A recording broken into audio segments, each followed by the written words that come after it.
नमस्कार, आप सभी का मेरे इस चैनल रोचक कथाएं में पुनः स्वागत है।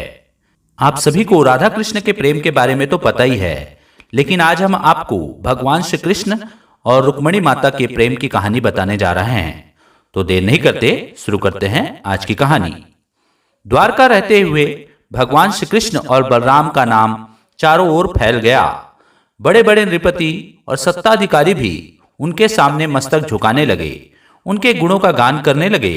बलराम के बल वैभव और उनकी ख्याति पर मुग्ध होकर रैवत नामक राजा ने अपनी पुत्री रेवती का विवाह उनके साथ कर दिया। बलराम अवस्था में श्री कृष्ण के बड़े भाई थे, अतः नियमानुसार सर्वप्रथम उन्हीं का विवाह हुआ। उन दिनों विदर्भ देश में भीष्मक नामक एक परम तेजस्वी और सद्गुणी नृपति राज्य करते थे। कुंडिनपुर उनकी राजधानी थी। उनके 5 पुत्र और एक पुत्री थी।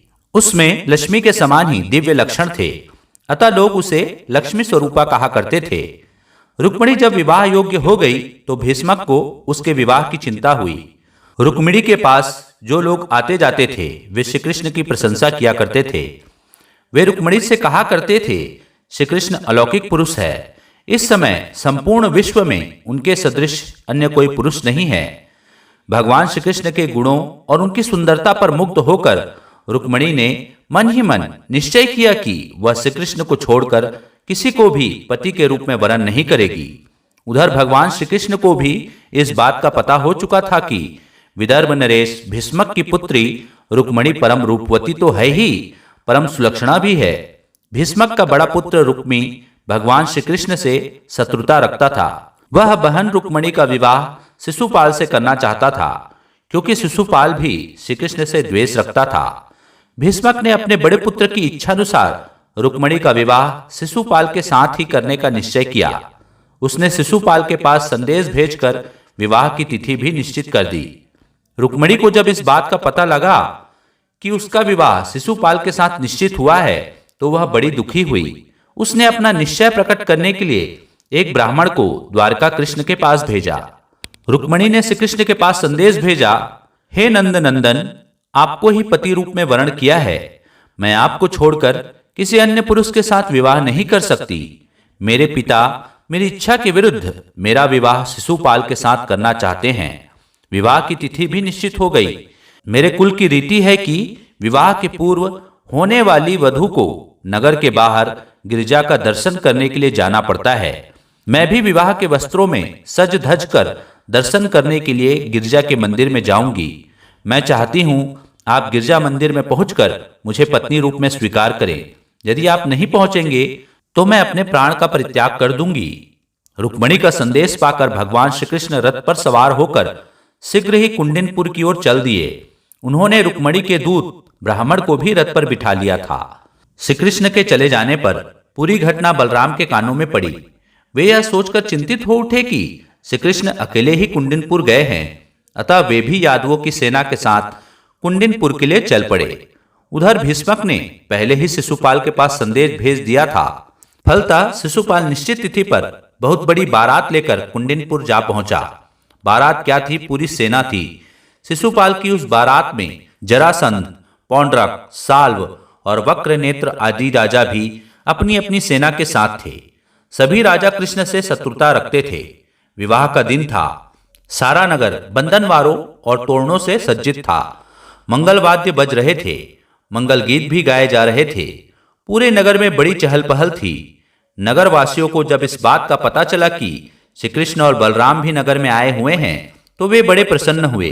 वे मन ही मन सोचने लगे, कितना अच्छा होता यदि रुक्मिणी का विवाह श्री कृष्ण के साथ होता, क्योंकि वे ही उसके लिए योग्य वर हैं। संध्या के पश्चात का समय था। रुक्मिणी विवाह के वस्त्रों में सज धज कर गिरजा के मंदिर की ओर चल पड़ी। उसके साथ उनकी सहेलियां और बहुत से अंगरक्षक भी थे।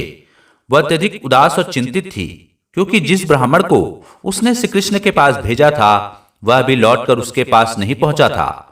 रुक्मिणी ने गिरजा की पूजा करते हुए उनसे प्रार्थना की, हे माँ, तुम सारे जगत की माँ हो, मेरी अभिलाषा पूर्ण करो। मैं श्री कृष्ण को छोड़कर किसी अन्य पुरुष के साथ विवाह नहीं करना चाहती।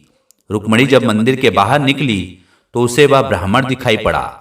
यद्यपि ब्राह्मण ने रुक्मिणी से कुछ नहीं कहा, किंतु ब्राह्मण को देखकर रुक्मिणी बहुत प्रसन्न हुई। उसे यह समझने में संशय नहीं रहा कि श्री कृष्ण भगवान ने उसके समर्पण को स्वीकार कर लिया है।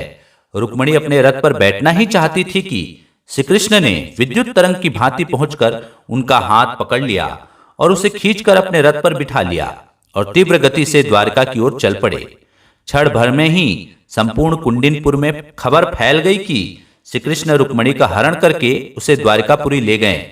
शिशुपाल के कानों में जब यह समाचार पहुंचा तो वह क्रुद्ध हो उठा। उसने अपने मित्र राजाओं और उनकी सेनाओं के साथ श्री कृष्ण का पीछा किया, किंतु बीच में ही बलराम और यदुवंशियों ने शिशुपाल आदि को रोक लिया। भयंकर युद्ध हुआ। बलराम और यदुवंशियों ने बड़ी वीरता के साथ लड़कर शिशुपाल आदि की सेना को नष्ट कर दिया। फलतः शिशुपाल आदि निराश होकर कुंडिनपुर से चले गए। रुक्मी यह सुनकर क्रोध से कांप उठा। उसने बहुत बड़ी सेना लेकर श्री कृष्ण का पीछा किया। उसने प्रतिज्ञा की कि वह या तो श्री कृष्ण को बंदी बनाकर लौटेगा या फिर कुंडिनपुर में अपना मुंह नहीं दिखाएगा। रुक्मी और श्री कृष्ण का घनघोर युद्ध हुआ। श्री कृष्ण ने उसे युद्ध में हराकर अपने रथ से बांध दिया, किंतु बलराम ने उसे छुड़ा लिया। उन्होंने श्री कृष्ण से कहा, रुक्मी अब अपना संबंधी हो गया है, किसी संबंधी को इस तरह का दंड देना उचित नहीं है। रुक्मी अपनी प्रतिज्ञा के अनुसार पुनः लौटकर कुंडिनपुर नहीं गया। वह एक नया नगर बसाकर वहीं रहने लगा। कहते हैं कि रुक्मी के वंशज आज भी उस नगर में रहते हैं। भगवान श्री कृष्ण ने रुक्मिणी को द्वारका ले जाकर उसके साथ विधिवत विवाह किया। प्रद्युम्न उन्हीं के गर्भ से उत्पन्न हुए थे, जो कामदेव के अवतार थे। श्री कृष्ण की पटरानियों में रुक्मिणी का महत्वपूर्ण स्थान था। उनके प्रेम और उनकी भक्ति पर भगवान श्री कृष्ण मुग्ध थे। उनके प्रेम और उनकी कई कथाएं सुनने को मिलती हैं जो बड़ी प्रेरक हैं। तो बोलिए भगवान श्री कृष्ण की जय, बोलिए रुक्मिणी माता की जय। तो यह थी आज की कथा। आशा करता हूं आपको आज की कथा पसंद आई होगी। पसंद आई होगी तो मेरे वीडियो को लाइक कीजिए, चैनल को सब्सक्राइब कीजिए और इसे ज्यादा से ज्यादा शेयर कीजिए। धन्यवाद।